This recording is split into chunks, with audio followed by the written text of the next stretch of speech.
আজ ঘুম থেকে উঠে দেখি প্রচণ্ড কুয়াশা পড়েছে আর এতটা ঠান্ডা, কিন্তু এই ঠান্ডার মধ্যেই বেরোতে হচ্ছে কারণ কিছু কাজ ছিল। গেছিলাম আমি, তিতির আর বুনু।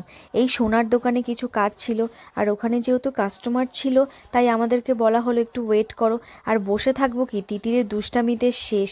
জুতো খুলে মোজা খুলে একাকার অবস্থা।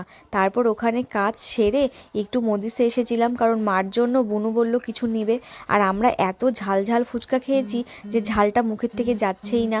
তারপরে মার জন্য প্যাটিস নিয়ে ওখান থেকে বেরিয়ে পড়লাম। আর এই দোকানের কিন্তু সব জিনিসই ভীষণ টেস্টি, আর তিতিরের কিন্তু এখানকার ললিপপ বেশ ভালো লাগে।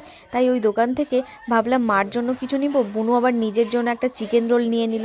আমি খাইনি, কারণ আমি সবে ভাত খেয়ে তারপরে বেরিয়েছিলাম। আর ফুচকা খেয়েছি, পেট পুরো ভর্তি হয়ে গেছে। তারপরে ওখান থেকে বেরিয়ে সোজা বাড়িতে চলে এসেছি। এই ছিল আমার মিনি ব্লগ। ভালো লাগলে সাবস্ক্রাইব করে